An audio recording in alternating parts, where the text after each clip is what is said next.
The ruling People's Action Party has pledged to keep Singapore strong and united in a more dangerous world, warning against populism and racial politics while promising to deliver on its election mandate.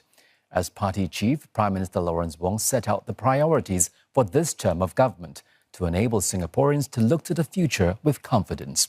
Speaking to more than 1,800 activists at the PAP conference, Mr. Wong also called for more capable Singaporeans to step up and serve the people, while setting the stage for a renewed cabinet.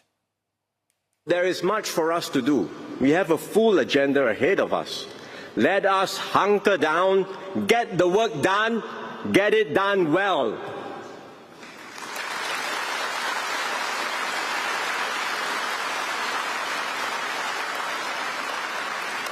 Then, when the next GE comes, be it in 2030 or maybe earlier, it can be earlier, you know. Then, when the next election comes, the PAP will be ready.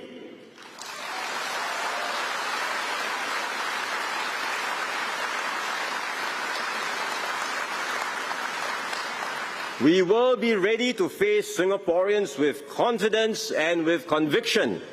And when we are asked, we will be able to say clearly and proudly, yes, we have delivered.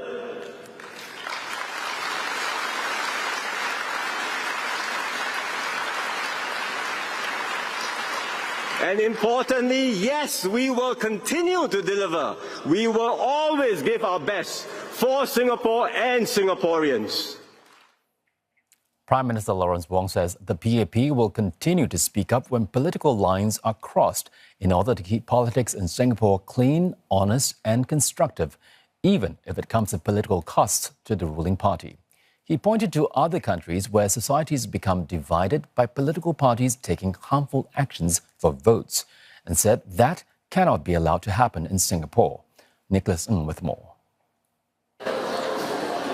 The PAP might have returned to power with over 65% of the vote at the recent polls. But Prime Minister Lawrence Wong said it was tougher than it looked for the ruling party. The media described the election as a landslide victory for the PAP. But to me, it was not a landslide. We had very tough fights in several constituencies. Just a small swing against the PAP and the results would have been very different. So I come out of GE 2025 with an overwhelming sense of humility and gratitude. Humility, because the elections remind us in no uncertain terms that power ultimately lies with our people. He said that he's especially grateful for voters in Tampines and Punggol GRCs. Both constituencies were contested by the Workers' Party and were some of the closest fights in the election. The tussle for Tampines saw two Malaysian politicians and a Malaysia-based Singapore Islamic preacher urging voters to cast ballots along racial and religious lines, while Deputy Prime Minister Gan Kim Yong was subjected to negative attacks by the opposition in the contest for Punggol. Losing Tampines would have suggested that the Workers' Party's calculated appeal to Malay Muslim voters was an effective strategy. This would have encouraged other political parties to do the same, and that would only harm our social cohesion and lead to a divided Singapore. If Punggol had gone to the Workers' Party, it would have sent the wrong message, that voters didn't care about the proven abilities and steady leadership of an experienced minister like DPM Gan. Singapore would have lost our very capable task force men.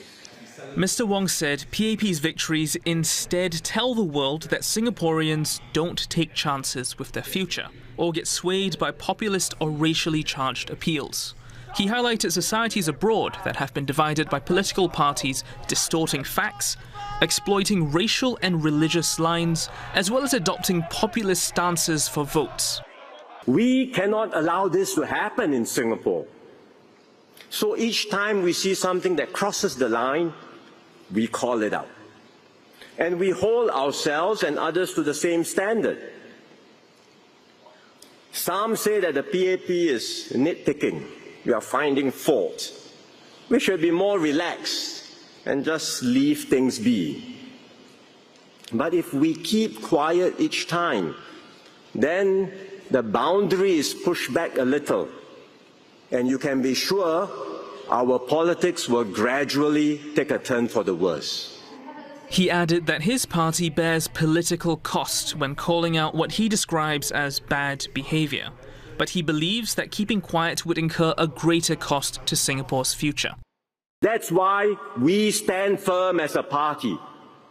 We speak up not because of partisanship, but out of a deep sense of duty and responsibility to keep politics in Singapore clean, honest, and constructive. That's what it means to be the PAP, to stand for integrity and multiracialism, to do what is right, and to always put Singapore and Singaporeans at the center of everything we do.